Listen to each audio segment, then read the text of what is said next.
Et pour discuter de cette mise en œuvre du rapport Arbour sur les inconduites sexuelles par le gouvernement fédéral, je retrouve une spécialiste de la question, Charlotte Duval-Lantoine, qui est fellow de l'Institut canadien des affaires mondiales.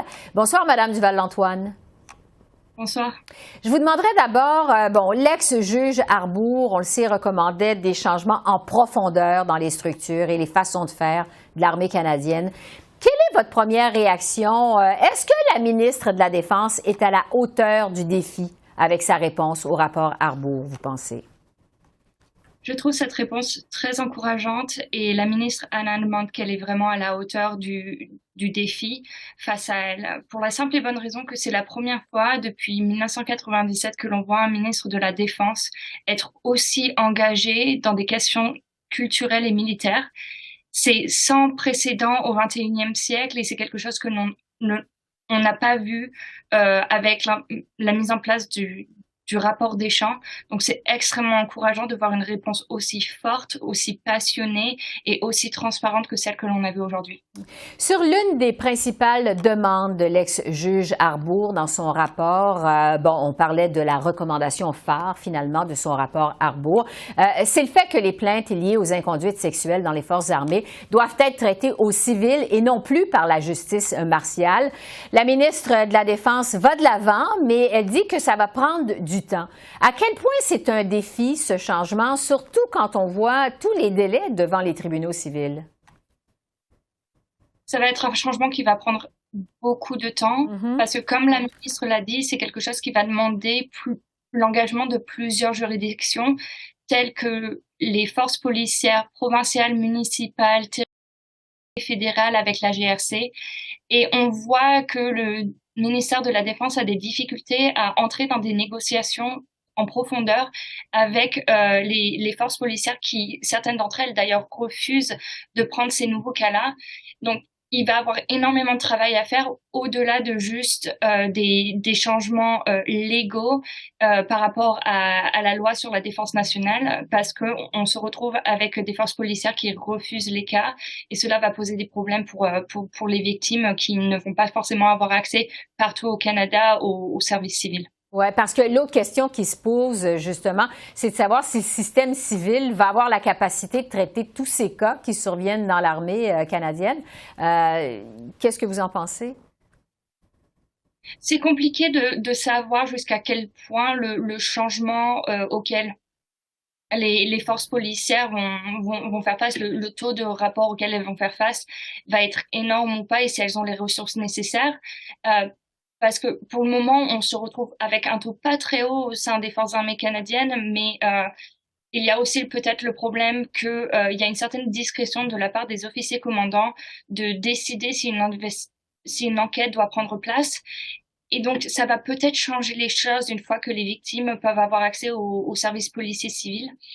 Donc, on ne sait pas vraiment quel type de ressources ils ont besoin, mais en tout cas, il y a des négociations à savoir pour que peut-être que le ministère de la Justice fédéral offre plus de ressources dans les autres services policiers ou que la GRC prenne en compte tous les cas qui sont de nature militaire. Ouais. Ça va être beaucoup compliqué à faire.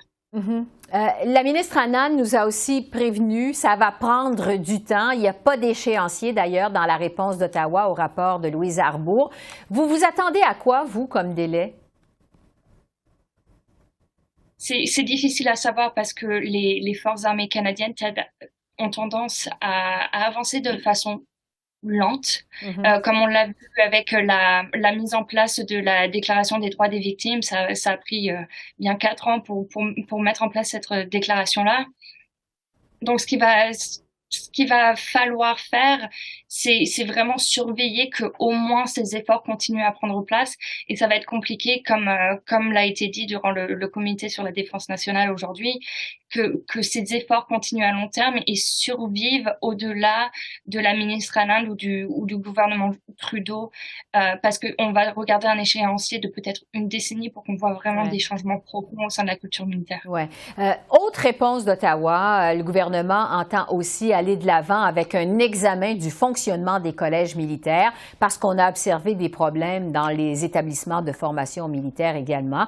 Est-ce qu'Ottawa va assez loin pour changer la culture dans ces établissements? C'est en ligne avec la recommandation 29 de la juge Arbour.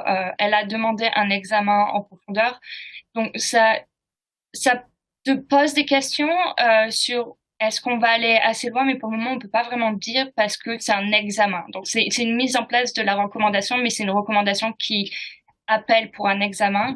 Il va falloir regarder quel type d'expert le ministère de la Défense va appeler pour poursuivre cet examen-là, et ça va forcément déterminer le type de recommandation qu'il va avoir. Et après, une fois qu'on a des recommandations de cet examen, est-ce que cela va être mis en place? Et donc, il y a encore beaucoup de choses en suspens, en fait, quand on regarde le futur des collèges militaires, mais aussi le futur de plein d'autres dimensions du rapport Arbour, pour la simple et bonne raison qu'il y a d'autres recommandations qui appellent pour un examen de certains aspects de la justice militaire ou de la culture militaire, qui va demander un peu plus de temps à offrir des éléments tangibles. Oui, parce que la ministre Anand nous a aussi dit aujourd'hui que le défi, ça va être surtout d'assurer la mise en œuvre de ces recommandations au sein des Forces armées canadiennes, au sein des forces militaires. Est-ce que le plan de la ministre de la Défense vous semble convaincant de ce côté-là, du côté de la mise en œuvre des recommandations? Il est convaincant dans le sens où il démontre qu'il y a eu déjà des efforts qui ont été mis en place, et l'une des choses les plus importantes qui a commencé à être mis en place mais qui va continuer à se peaufiner, c'est le fait qu'on va avoir un examinateur externe qui va pouvoir rendre des rapports par semestre, il me semble, pour donner des points d'amélioration aux forces armées, et ce sont des rapports qui vont être publics. Donc, il y a des choses encourageantes, mais encore une fois, on parle d'une institution où il y a une énorme rotation de personnel dans leur position. Donc, assurer qu'il y ait une continuité à long terme va être vraiment la chose la plus difficile pour la ministre Anand et pour l'organisation en elle-même. Oui. En terminant, vous, est-ce que vous pensez qu'il y a une réelle volonté de changement au sein des Forces armées canadiennes? Je pense oui.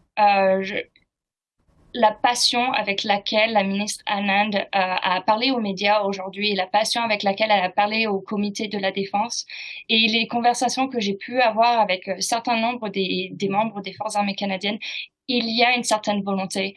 Il y a une volonté forte par certains de poursuivre ce changement culturel, mais cela ne veut pas dire qu'il n'y aura pas de résistance, et c'est cette résistance-là qu'il faut adresser, et adresser plus que de dire il y a un changement culturel. Vous le suivez ou vous le suivez pas, mais il y aura un changement culturel. C'est vraiment, il va falloir convaincre un bon nombre de personnes de ne pas entraver ces progrès-là, et s'assurer que à long terme, s'il y a un changement de chef de l'état-major de la défense ou un changement de ministre, que l'on parte pas à reculons, et que les progrès qui ont été faits aujourd'hui ne soient pas abolis. Oui, en tout cas, vous avez raison. On l'a senti, la ministre passionnée aujourd'hui. Charlotte Duval-Lantoine, je rappelle que vous êtes fellow de l'Institut canadien des affaires mondiales. Merci beaucoup. Merci. Avec plaisir. Merci. Au revoir.